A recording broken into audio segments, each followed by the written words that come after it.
Gracias por estar en la radio, Ana. Bueno, muchas gracias a vos. En estos días y en estos tiempos donde parecía que habíamos dado una vuelta de página en la historia de la Argentina, cuando se ratifica que hubo aquí un genocidio, que hubo un plan sistemático de exterminio, parecen aflorar y exhumarse estos fantasmas del pasado, de la teoría de los dos demonios, sí, el negacionismo, la cuestión de los números. Bueno, vos sos hija de desaparecidos. Sí. ¿Y cómo los toma una persona este reverdecer, por llamarlo de una manera, de aquellas historias que creíamos que estaban ya sepultadas? Sí. Mirá, yo creo que todo esto empezó ya el día 1 que Macri asumió, cuando salió la editorial de La Nación, que después no fue la única, hubo más, o sea, esa tuvo reacción porque fue al otro día y fue creyendo. Sobre todo, mira, yo soy docente en una escuela secundaria, ahora este año no estoy dando clase, porque también soy trabajadora social y con los chicos, desde que yo vivo en La Angostura, que es desde el 2003, hasta ahora la cantidad de material que se ha podido trabajar o debatir ha generado que esto se instale muchísimo en las escuelas. Entonces, obviamente esto trae de nuevo, primero, la revictimización de las personas que sufrimos esto, pero también de la confusión, de generar una confusión general. Y ayer yo pensaba, bueno, nosotros también queremos la historia completa. Porque si hay algo incompleto es nuestra historia. Claro, sin duda. O sea, y no solamente en este tema, hay que decirlo también, ¿no? Exacto. Yo quisiera saber dónde están los restos de mis viejos y de los padres de un montón de compañeros que no aparecieron, dónde están los nietos que faltan. Entonces esa es la historia completa para nosotros. El resto, contala como quieras. A mí todavía hay cosas que obviamente por la confusión las tengo tan claras. A mí cuando esto de yo volver a discutir un número, no lo quiero discutir más. No me interesa. Porque me parece que antes como que siento que nos quieren desviar para ese lado. Que además como si el número fuera una forma de graduar la salvajada cometida, ¿no? El genocidio. Exactamente. Como si modificara la cantidad de personas ese accionar represivo tremendo. Sí, como que una mentira va a generar que todo es mentira, o como ellos creen que quieren confundir por ese lado. Está bien.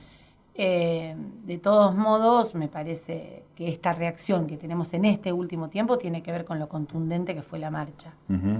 Es una reacción virulenta, lo del 24 de marzo. Creo que no se esperaban, y creo que este 24 de marzo, creo que el anterior y este 24 de marzo van teniendo otros significados, que los organismos de derechos humanos se les suma un montón de gente que siente en ese espacio perdidos otro montón de derechos. Claro.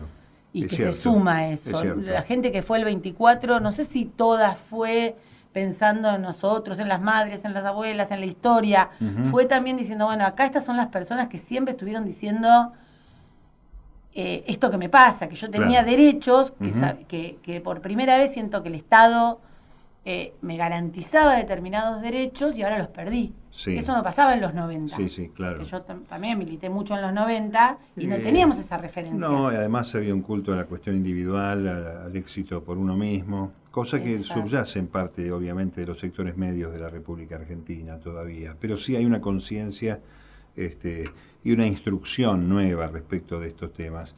Y la historia completa también debiera pasar por una madurez, a mi juicio, de la justicia, que debiera investigar con mayor profundidad lo que falta y que parece poner un obstáculo ahora a este momento político, que es la complicidad de civiles socios en el genocidio y en los delitos de lesa humanidad, ¿no?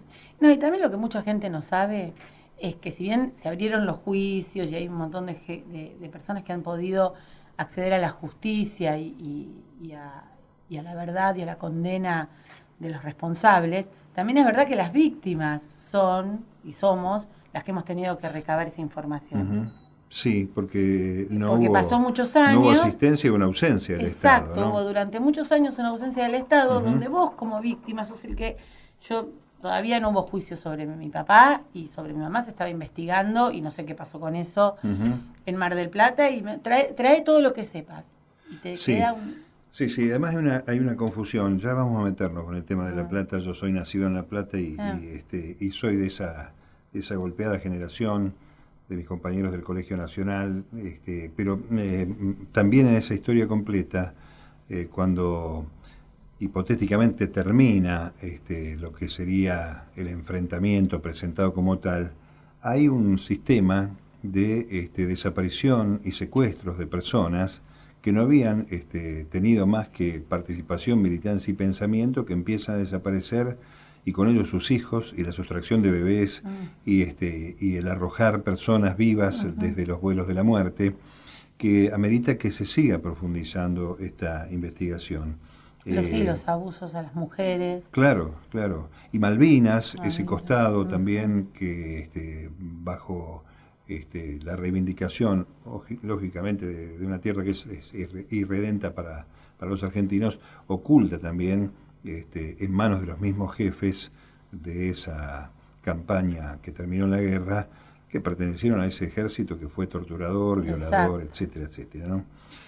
Hablemos un poco de esa historia. ¿Quiénes eran tus viejos? ¿Qué hacían? Bueno, mi papá se llamaba Alberto González Villar.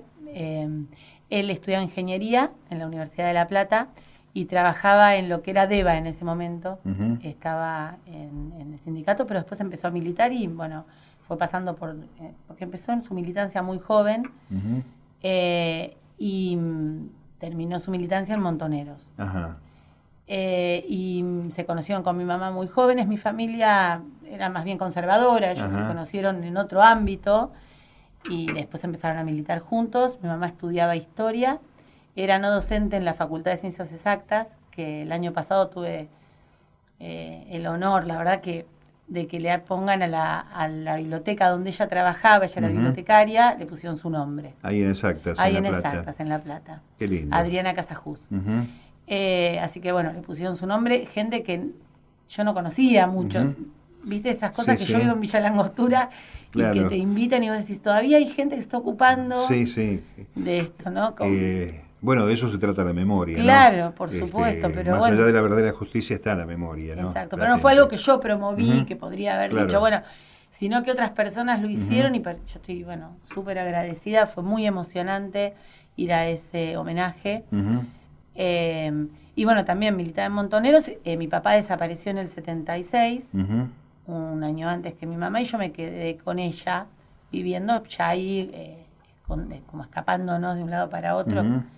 Yo tengo un relato que cuento que cada vez éramos menos. Llegó un momento que... Y ustedes se van, tu mamá y vos... y nos fuimos a Mar del Plata. Se van de La Plata, se van a Mar del Plata. Nos vamos a Mar del Plata, y ahí mi mamá se junta con gente del PSML, pero porque eran amigos de la adolescencia de ella de La Plata, como que se reagrupan ahí, ya en el 77, él ya desaparece fines del 77.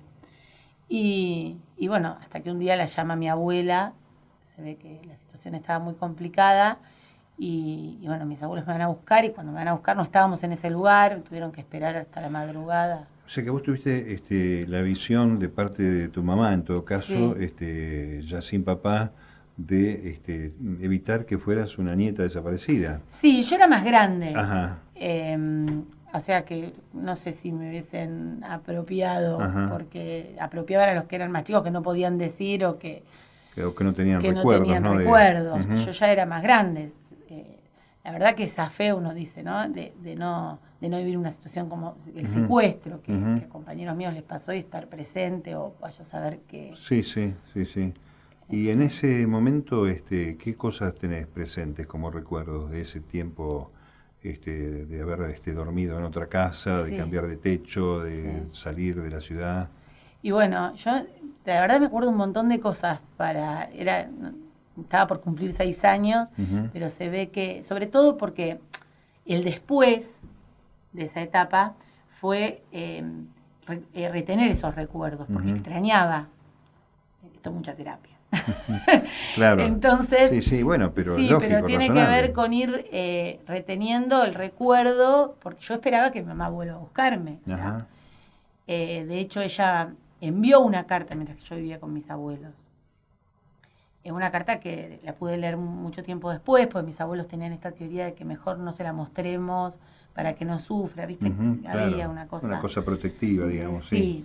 Qué bueno. Que no sabemos si es protectiva, no, en definitiva. Para nada, pero bueno, son esas decisiones. La leí sí. recién a los 24 años. La carta. Mirá. Sí, justo cuando entré a militar en Hijos. Ajá. Y, ¿sabes? Me convencí. Claro, está bien. Bueno, y nada, lo que te decía es que tengo recuerdos de vivir, bueno, yo lo contaba el otro día en una escuela primaria, con ropa que era un vestido de verano, con una polera de invierno, y que me sacaba la polera y el vestido, o sea, no tenía más ropa. Ajá. De vivir en pensiones y comer lo que había. De hecho, hay una anécdota que decían mis abuelos, fallecieron, que cuando llegué a la madrugada de Mar del Plata, me dice, bueno, ¿qué querés comer? Y yo dije, quiero un café con leche con un pebete de jamón y queso, porque estaba acostumbrada a comer en los bares. Cosas así, claro, los bares. Claro. Entonces eso era lo que pedía. Qué increíble, ¿no? Pero no lo vivía como decir ahora, uy, qué pobres que éramos, qué mal que... Yo estaba con mi mamá. Claro, no había una angustia por esas cosas, estaba el amor de mamá, de la vieja al lado. Sí. Y en el momento en que volviste con tus abuelos, perdés todo contacto y no sabés qué suerte corrieron. No, bueno, o sea, mi mamá escribió esa carta, llamó un par de veces, y hasta que después un silencio, dejó de llamar. Nosotras cumplimos años el mismo día. Ah, mira. Sí. Entonces ese día como que esperaban todos que hubiera alguna noticia, alguna novedad. Y hay una historia que, bueno, yo ahora la cuento, todo lo cuento con humor porque en realidad tengo ese recurso, pero no es muy gracioso. Es que en realidad yo confieso que a veces me cuesta la entrevista porque uno pareciera que hace al entrevistado recrear la tragedia. No, pero yo... Y lo hago pidiendo disculpas estas cosas. Está pero bien, me parece que es bueno que se sepa de qué estamos hablando cuando reducimos a la figura de una persona. Esa marcha extraordinaria del 24 de marzo tiene un fundamento de base que cuando uno va mirando cada familia, cada recuerdo, cada instancia, justifica, ¿no? Le da y sustancia. Cómo todo esto que yo te estoy contando es una construcción y es un proceso súper difícil y doloroso, porque yo todo esto que estoy contando fui armándolo con pedacitos que fui escuchando de compañeros de mis viejos, de mi familia, que le fui sacando. A mi abuela le costaba un montón hablar de este tema y cuando lo pudo hablar se estaba muriendo y me acuerdo que me dijo llorando, yo pensé que se le había tragado la tierra. Mi abuela nunca pudo entender lo de la desaparición. ¿Cómo puede ser que no puede? Nunca le entró de que no vuelva. ¿Por qué no vuelve? Sobre todo yo supongo que porque ella ideológicamente también no lo comprendía, claro, ¿no? Que eso es diferente. O una forma también de autoprotegerse. O de autoprotegerse, sí. Bueno, esto sería ya psicológico para meternos en ese terreno. Pero bueno, ella el día del cumpleaños, te cuento, como mi mamá no escribía, ella hizo un telegrama en ese momento. Como que era mi mamá. Que lo mandaba desde algún lugar. Sí. Increíble, ¿no? Increíble. Como para sostener una esperanza. Sí. Pero transformándose en una mentira al mismo tiempo, ¿no? Pero bueno, también en el interín seguía investigando. Ella, cuando yo fui a Mar del Plata a declarar hace 3, 4 años, y empiezo a buscar los papeles y a juntar, que te puedo decir que es muy difícil, porque por más que uno hable de este tema, es como que decís, esto servirá, esta notita que puso en tal fecha servirá. ¿Viste? Las cosas que son documentaciones valiosas, pero que uno no las toma como tal, ¿no? Exacto. Y había, bueno, todo lo que ella había presentado en el 79, 80, en Mar del Plata, y no sé la fecha, pero ella ya había ido a ese lugar. Yo se lo dije al juez, ¿viste? Le digo, mi abuela estuvo en este mismo lugar diciéndote lo mismo que te estoy diciendo yo después de 30 y pico de años. Para que se vea el vacío que hubo, claro, y lo que significa. El ocultamiento y la complicidad también, ¿no? Bueno, todavía creo que, si no equivocarme, si decimos que en la justicia hay funcionarios designados durante el periodo de la dictadura, en funciones, y no sabemos, con la manipulación que se pone de manifiesto que en distintas estructuras políticas y de poder de la justicia, lo que pudo haberse ocultado y hasta desaparecido, tomando Exacto. el mismo término. Bueno, pero hay un presente, felizmente hay una historia que puede ser narrada y hay una carta que leíste a los 24 años sí. que te devuelve al contacto con tus pares, sí. con hijos, sí. que vienen a ser los herederos de esa lucha, ¿no? De sí. de ese esfuerzo que en estos años, el del año pasado y está cumpliendo 40 años nada menos, ¿no? Sí. El trabajo de madres, de abuelas. ¿Cómo fue el contacto para llegar a hijos? Mira, cuando lo primero que yo vi fue un programa de Mariano Grondona, donde estaba Silingo. Ajá. Yo tenía muy negado el tema, a mí me costaba mucho hablar del tema. Y de hecho, tuve tanta mala suerte que una vez que lo quise hablar, una psicóloga se asustó y me dijo que no me quería atender más. Ajá, por este tema. Claro. Qué bárbaro, ¿no? Por eso te digo, sí, por eso te digo la memoria, lo importante que es como cala en cada subjetividad. Sí. Y el miedo como ha calado miedo. También en la gente, ¿no? El miedo al vínculo, Exacto. Nada más que por estar, como si fuera un contagio, como si fuera una peste. Sí, así. Y bueno, y me dijeron, y estaba una amiga, Lucía García, que es de Hijos, que es muy amiga mía, estaba en el programa con Eve, y dice Lucía, nosotros en Hijos La Plata nos estamos juntando. Y bueno, una amiga me dice, andá. En el interín se apareció un amigo de mi papá, que había estado militando con él y que había estado preso 8 años, el ruso, Dimitrio, que ya falleció. Y también, en todo ese año, aparece él y también me dice, ¿te acordás de mí? Y yo me acordaba de él, porque cuando él salió de estar preso me quiso ir a ver, y yo salí corriendo a saludarlo, pero mis abuelos, ¿viste? No quisieron que lo hicieras. No quisieron. Entonces él esperó el tiempo que sea necesario, y bueno, me junté con él como si lo conociera de toda la vida, ¿viste? O sea, que en realidad lo conocía, pero te quiero decir, era muy chica. Sí. Y empezó a mostrarme fotos, también empezamos a armar recuerdos y me cuenta lo de Hijos. Y fui diciendo, bueno, yo voy esta tarde y me vuelvo, no quiero saber más nada, yo no quiero llorar con nadie. Ese tipo de rechazo tenía. Y no nos despegamos más. De hecho, hoy, si bien vivo lejos, son como mis hermanos, tenemos un contacto. Claro. Es que yo creo que además hay una cosa para destacar, que creo que es el que sostiene la fuerza con la que se ha buscado y se ha trabajado para conseguir respuestas desde la memoria, la verdad y la justicia, que es hacerlo con alegría. Sí. Aunque parezca mentira, ¿no? Aunque parezca contradictorio, no hay otra forma de sostener una lucha si no se hace con el otro al lado, con la marcha, con la calle, con alegría. Y lo que pudimos hacer nosotros es convertirnos en, nosotros tenemos una historia individual, como las madres, como las abuelas, que es una historia que la asumís o no la asumís como política. Y los que decidimos estar en Hijos, decidimos hacer de esto una historia colectiva, pero también política, y la asumimos como tal. O sea, entendemos lo que nos pasó, claro. Pero aparte entendemos lo que nos pasó desde ese lugar, y la idea siempre fue la generosidad de que esta historia no es mi historia. Esta es la historia de todos, ¿no? Sí. De hacer ese proceso difícil, eso. Porque si no te victimizas, está también la actitud de decir, bueno, yo sigo. Sí. Bueno, es un trabajo que tanto las madres como las abuelas han hecho, ¿no?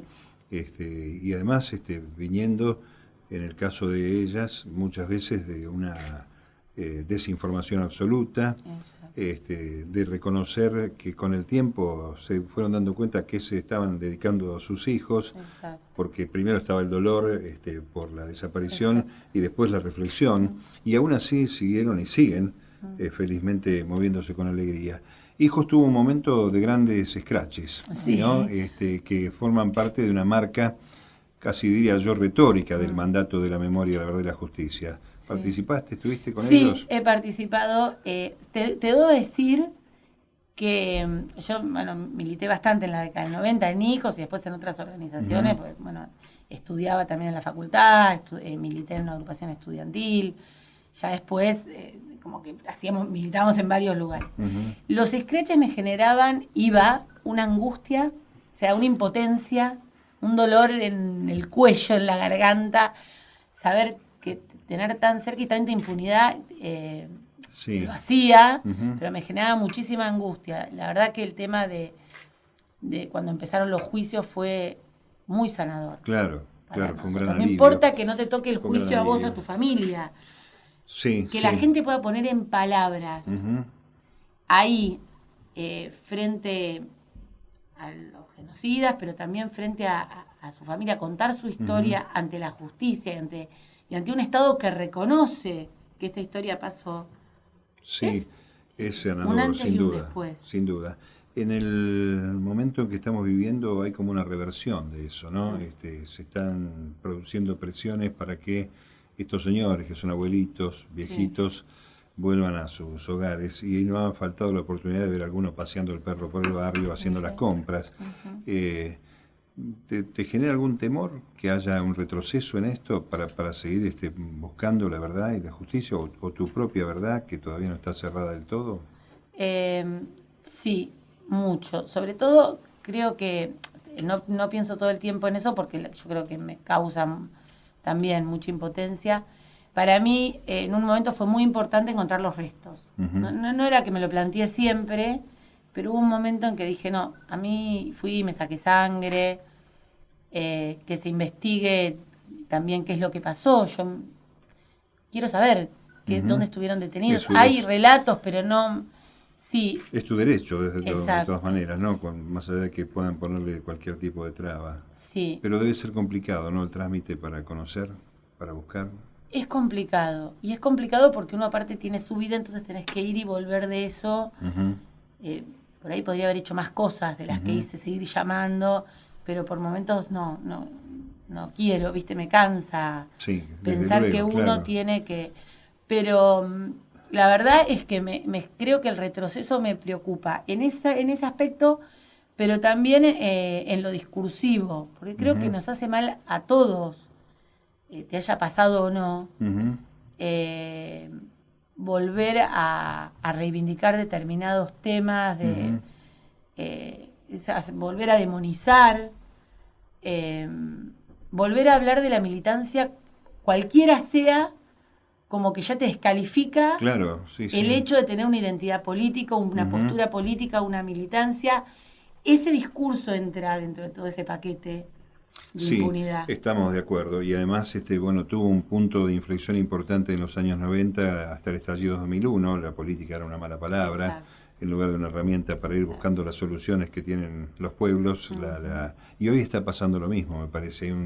Hay una intención de despolitizar o de marcar, por el contrario, estigmatizando una acción política que en realidad lo que está procurando es otra cosa, ¿no? Es que se resuelva el problema de los docentes, que se siga manteniendo los juicios por la verdad. No son ni más ni menos que demandas que hacen al derecho y a la historia de los pueblos, no es otra cosa, Bueno, Hijos es la primera etapa de transferencia de la lucha de madres y abuelas, sin duda alguna, pero además en ese momento, con Hijos armado, ya consolidado como una agrupación en todo el país, comienza un periodo que para mí tiene una gran marca, que es primero un pedido de perdón desde el Estado Nacional, la voz de Néstor Kirchner, al inaugurar el Espacio de la Memoria allá en la ESMA, y a partir de allí pareciera que se hubiera abierto una puerta extraordinaria en el tema de la búsqueda, que felizmente tenía argumentación y documentación previa a los juicios y pudieron sostenerlos, ¿no? Sí. A mí me gusta recordar cómo los que militamos en ese momento nos fuimos como, primero mirando con desconfianza todo ese proceso, escuchando, pero ¿ahora qué va a pasar? Ahora seguramente, yo no sé cuánto habré tardado en terminar de convencerme, pero costaba mucho relajarse y no tener este miedo de, pero esto no va a anular las leyes no las va a anular, ¿viste? Y que sí, y que era posible, o abrir la ESMA o ese acto. Y una transformación de la Corte Suprema también contra la mayoría automática de los años 90, ¿no? Del menemismo. Sí, bueno, todas las acciones, yo que soy trabajadora social, ni te cuento en la parte de de los derechos del Estado como garante de derecho y de la persona que va a un lugar a pedir la ayuda del Estado y que vos no le devuelvas una dádiva. Ahí me meto en mi profesión, pero pienso, la asignación universal por hijo en este contexto de desocupación, de precarización acelerada y de pobreza, es como la caja pan de Alfonsín. Claro. ¿Entendés? Claro. Sí, sí. La asignación universal por hijo adquiere su relevancia cuando vos estás enmarcado en un montón de otras decisiones políticas que se hacen, y ahí empieza a tener un sentido para la familia. Claro. Pero vos escuchás a la gente que viene y ya viene a reclamarte un derecho, y eso es un cambio de mentalidad. Sin duda, claro. Hay que recordar que ese tipo de acción venía acompañada, para ilustrar un poco lo que estás diciendo, con requerimientos que tienen que ver con la salud y la educación. Bueno, exactamente. Y la educación con un contenido, con libros, con el canal Encuentro, con la página Educar, donde vos, capacitaciones gratuitas. Y con asistencia, es decir, bueno, pasó la escuela de ser un lugar de comida para ser un lugar de formación y con contenido, ¿no? Exacto. A ver, yo la escuela la escuela pública la amo, creo que le falta un montón todavía de reformas, todavía creo y que eso merece muchísimo tiempo, reformar el sistema para que mejore, qué sé yo, no sé, te puedo decir el secundario, 2 horas de cada materia, digo, ay, qué loco, pobres pibes, están 2 horas de matemática y salen a contabilidad, deben tener la cabeza. Pero a lo que voy es que es verdad lo que decís, el contenido es de lo que se empezó a debatir en la escuela, a leer los manuales. Yo cuando entré a la escuela venían unos tipos con corbata, qué sé yo, y para vos tener el puntaje docente, te vendían unos cursos que no necesitabas más que sentarte en tu casa y escribir 2 palabras, hola, estoy acá, y te daban puntaje, pero lo tenías que pagar carísimo. Era una estafa. Sí. Y eso pasó a tenías posgrados gratuitos, cursos gratuitos. No, fue impresionante. Un momento retrocedemos. Estamos en retroceso. No. Yo pensé que me había ido. No, retrocedimos, me parece, ¿no? Porque si estamos discutiendo otra vez salario y condiciones, es que no estamos viendo de nuevo la película bien. No, y aparte, no solo la escuela, se está dejando de lugar. Cuando vos tenés la necesidad urgente del trabajo, como vos decís, o tenés la necesidad urgente de que no te echen o de mantenerlo, o decir, bueno, está bien, yo que tengo trabajo me conformo, porque dejás de debatir lo que habíamos empezado a debatir de la inclusión, de la diversidad, de la violencia de género, del patriarcado. Claro, porque corre el eje, la necesidad de comer te corre el eje, esa es la verdad, de darle de comer a tus hijos, te corre... Aumenta la violencia. Es así. Sí, ahora sí retrocedemos de verdad. El fenómeno de los juicios que puso en prisión a responsables, y todavía faltan los civiles, está en un proceso, por lo menos, de congelamiento.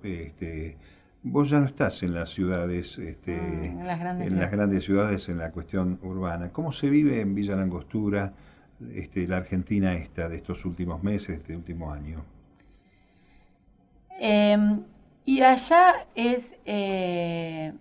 es bastante una isla. De hecho, Macri va de vacaciones. Tengo un prejuicio yo con respecto a Villa Langostura. Me parece que además hay gente que no le importa mucho alguna cosa que tenga que ver con la política, con la militancia. Hay mucha gente que sí. Hay mucha gente que cada vez más y que se está comprometiendo. Es un lugar donde vino gente de muchos lados y que empieza a haber un compromiso. Hay un montón hay una biblioteca popular que se llama Osvaldo Bayer, y que Bayer ha ido muchísimas veces. Está la radio comunitaria donde yo tengo el programa, que también... y hay muchas actividades que tienen que ver con los derechos humanos. Lo que pasa es que sí, es un lugar, como todo pueblo igual, como todo pueblo que te cuesta más, porque vos el enfrentamiento que tenés en una determinada circunstancia, después te encontrás en la calle. Es menos anónimo que la gran ciudad, claro. Entonces se manejan mejor las formas.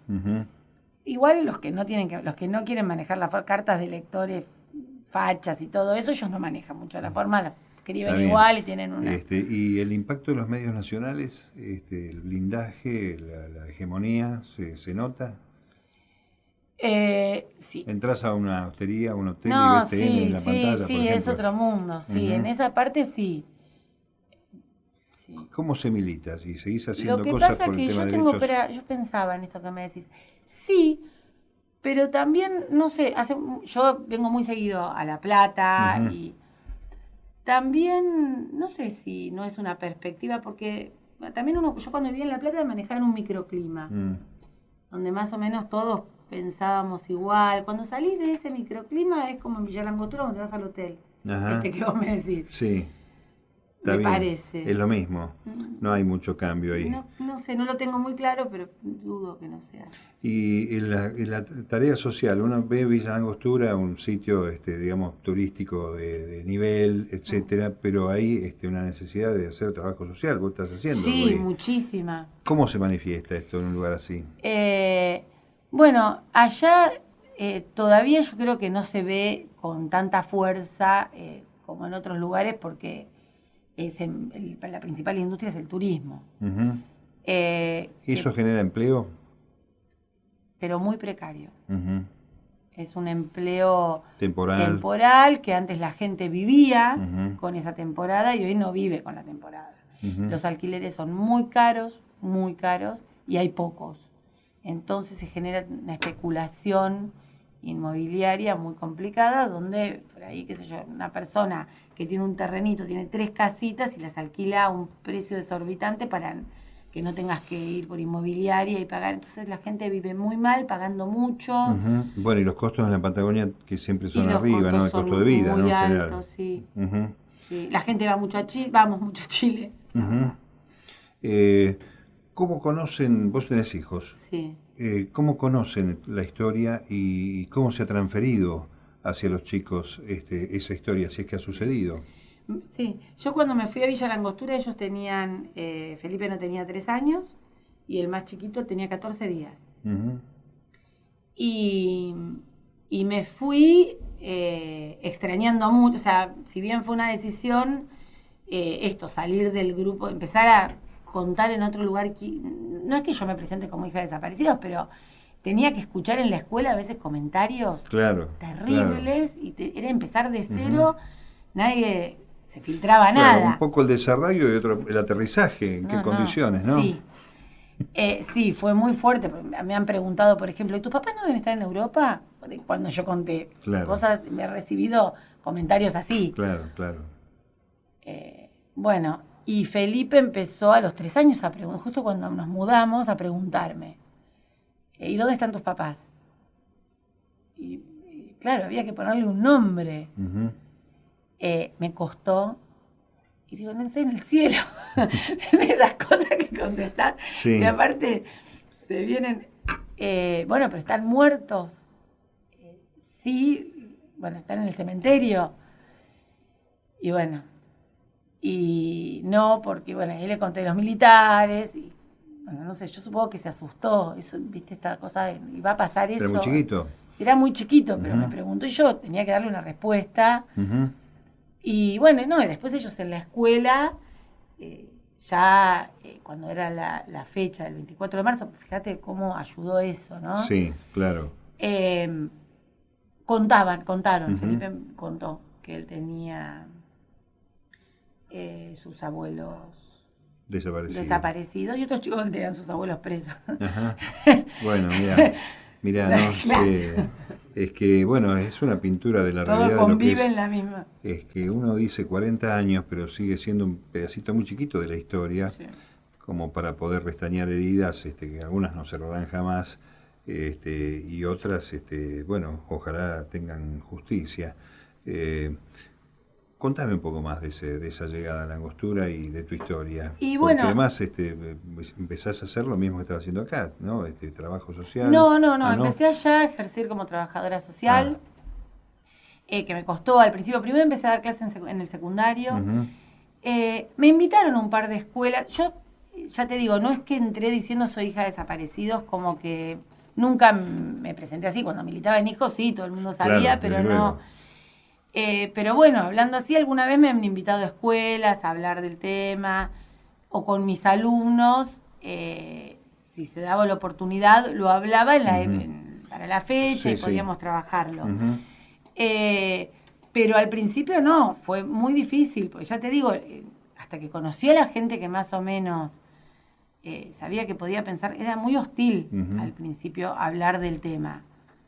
Y bueno, nada, y a la vez yo seguía muy atada a lo que pasaba acá, encima en el 2003, ya me quería volver, y ahora pasa todo lo lindo cuando yo me... Claro, claro, vos te fuiste de 2003, claro. Claro, entonces digo, está pasando todo lo lindo, la historia está pasando por otro lado y yo estoy en Villa Langostura. Está bien, bueno, que tardó. Bueno, pero fue una opción, está bien.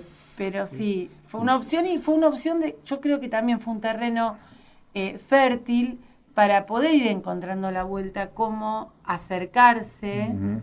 Por ejemplo, que yo empecé a hacer teatro, entonces me aprendí un relato que es hermoso, que es un monólogo de una madre de Plaza de Mayo.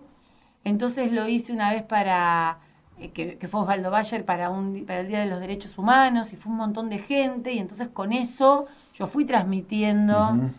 Y después lo hice en Bariloche, después me invitaron a Luminé y después lo vine a traer a La Plata, ¿viste? Y no es que yo soy actriz, pero bueno, sí, estaba haciendo teatro, me preparé. Sí, sí. ¿Qué monólogo? ¿Cómo se llama? El Pañuelo, se llama, Ajá. Te lo recomiendo.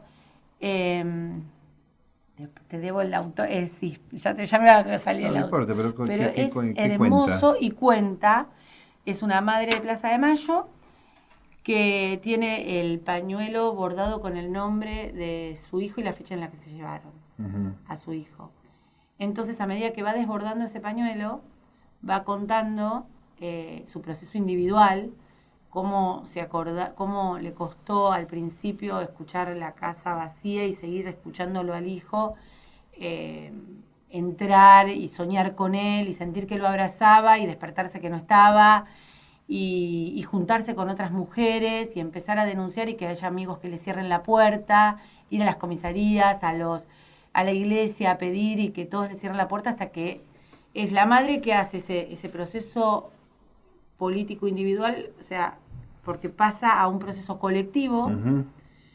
donde de alguna manera le dice al hijo que no va a renunciar a él ni a su lucha, pero que ahora su lucha no es de un solo hijo, sino son de 30.000. Uh-huh.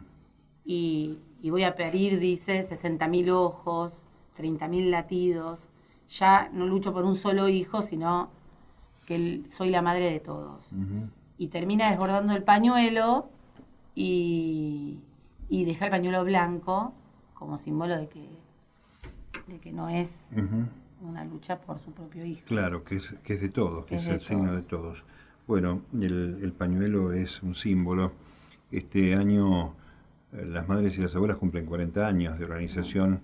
A poco de andar uno ve que sin la tecnología de hoy, sin la capacidad de comunicación, escribiendo en los billetes, dice el texto, en la feria, ¿no? Ese billete de poca monta para pagar y para que vaya circulando la información, creo que ha dejado una siembra, sin duda alguna, y creo que esa transferencia a las generaciones, a los adolescentes, a los chicos, a las familias que vimos en la marcha de este 24 y el de los 40 años, pero tal vez más este de 41, porque además hubo un intento de corrimiento de fecha, un desprecio, un temor de las autoridades a poner la cara y dar un homenaje.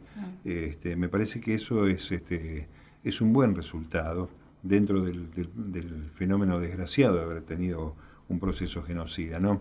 Que haya una herencia vital y dinámica sosteniendo esa defensa de la memoria y la búsqueda, me parece que es una de las victorias que podemos consagrar, ¿no? No, y me parece también que otra lectura que se hace hoy es, las madres no les perdonaron, aparte que sean mujeres, uh-huh. que hayan dejado ese lugar privado de la mujer y que hayan hablado de política.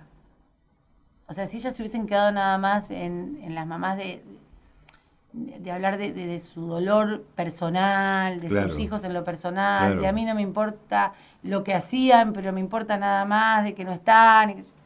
No, las madres asumieron la lucha política de sus hijos, hablan de política, tienen diferentes opiniones de política, y eso no se lo perdonan, lo perdonan porque encima son mujeres. Sí, vos me hiciste acordar de algo. Aún hoy en el relato, en la iglesia de la Santa Cruz, se recuerda más a las monjas que a las madres. Azucena, además Caridad, además Claro, que fueron víctimas en el mismo episodio, en el mismo escenario, pero eran madres ellas, ¿no? exacto. Tal vez la iglesia ha tenido alguna injerencia, no muchas veces positiva, en esta materia. ¿Cómo sigue esta historia? ¿Cómo ves que va a pasar la Argentina por este tema de los 40 años de aquí en adelante? ¿Tenés alguna preocupación para que sigan o no los juicios, para que la verdad se corte en algún lugar? Sí, la verdad que mi preocupación igual es como un poquito más global. Ajá. Me preocupa lo de los juicios, pero me parece que eso está enmarcado en un montón de otras cosas que ya sabíamos que iba a pasar, que igual no dejamos de sorprendernos que pase, que sean tan provocadores todo el tiempo. Y además con una dinámica abrumadora, ¿no? Sí. Porque es mucha mala noticia toda junta y todo el tiempo. Sí, y me parece que es parte de una estrategia. No porque quiera hacer locubraciones, sino porque es como sin anestesia. Es decir, bueno, a ver, es esto. Y aparte porque está legitimado por el voto. Que todavía, yo soy profesora de cívica en la escuela, o sea, no soy profesora de título, pero doy clase de cívica, y una de las cosas que hablábamos con mis alumnos era la diferencia entre la democracia formal y sustancial. Como en la década del 90 había solo una democracia formal, pero que no hay democracia sustancial cuando el ciudadano no puede adquirir con todos sus derechos cumplidos, sociales, económicos, políticos, civiles, el resto de los derechos. Claro, la participación plena. Y la participación plena la podés tener cuando tenés garantizados esos derechos. Entonces hoy volvemos a una democracia formal, donde sí hubo un voto legitimado, pero no está siendo la democracia un recurso de felicidad para la gente, para decírtelo. Sí, claro. Entonces a mí me preocupa todo eso que engloba todo lo que está pasando, que entra lo de los derechos humanos, pero también entra la calidad, y los derechos humanos como también la calidad de vida de las personas. Sí, bueno, es que cuando uno mira el proceso genocida, tiene que ver que venía también embosando un plan económico siniestro, exacto, que más o menos tiene algunos puntos de contacto con lo que ha pasado en los 90 y lo que está pasando aquí, ¿no? Sí. Políticas de ajuste, exclusión, y tendencia al subdesarrollo, a volver a tener una Argentina agroexportadora, que parece que eso conforma la soberanía, al establishment, ¿no? Sí, la soberanía económica, el posicionarte frente al resto de los países desde un lugar sí, soberano, ¿no? Eso se pierde. Se pierde y eso se pierden un montón de cosas, porque yo creo que detrás de lo económico, lo que hemos subestimado, pero creo que a veces se subestima es lo simbólico. Claro. Entonces, ¿qué hay detrás de cada discurso? ¿Qué se repite? ¿Qué se dice? Un sentido común que se empieza a repetir, donde aparece el tema de los inmigrantes, ¿no? Ya cuestionar la guerra de pobres contra pobres. Y ese quiebre social que... Sí, además el estigma de la pobreza vinculándola con la delincuencia, o con las pocas ganas de trabajar si sos un piquetero, y el caos en las calles porque te cortan. La baja de imputabilidad para los chicos en vez de pensar en políticas de niñez y adolescencia. Un montón de cosas que la verdad que a mí me duele también, porque se pierde eso y se empieza a perder los lazos sociales, ¿no? Debe ser un buen lugar para pensar, Angostura, ¿no? Sí, no sé. Pienso, ahora acá yo a la distancia, y venir con las pilas cargadas y recrear eso. Sí. ¿Qué cosas te marcan cierta felicidad? Poder haber contado la historia, haberla transferido, seguir pensando que en algún momento se sabrá la verdad. Mira, yo creo que muchas cosas, que no lo creas, a pesar de que es una historia triste, me causan felicidad. Lo de que pasó el otro día, el 24, yo soy muy emotiva, me emociono. Me emocioné mucho toda la marcha. ¿Tuviste acá vos en el 24? Claro, marchaste, claro. El año pasado también. Digo, me emociona esa transferencia que no es solamente a otras generaciones. Son a otras personas que no tuvieron oportunidad de acercarse a eso. Y creo que terminan de acercarse a eso con estos últimos 12 años, donde esto que te decía hoy, empiezan a entender de qué se trata tener derechos, ¿no? ¿De qué se trata? Posicionarte como sujeto de derecho ante un Estado que estuvo presente y ahora va a dejar de estarlo y está dejando de estarlo. Eso creo que hay no sé, tengo un poco de esperanza, si bien creo que el panorama es terrible, creo que hay una reacción. Veníamos muy dormidos, parecía que no, y veo todo este último tiempo, creo que hay una reacción que los medios están queriendo tapar el sol con un dedo. Porque la calle hay que desactivarla, porque la calle no es las redes sociales, no son los Twitter insidiosos o la mentira, sino que es la expresión popular más genuina, ¿no? Aunque digan por allí que había 500 pesos, un pancho y una gaseosa, ¿no? Claro, queda como ridículo. Es muy absurdo. Sí, es muy absurdo. Es muy absurdo, pero creo que la virulencia y la descalificación que están teniendo es directamente proporcional con lo que sucedió. Creo que molestó mucho y molesta mucho lo que está sucediendo. Ana, gracias por estar acá en la radio. Gracias a vos. Gracias por la visita.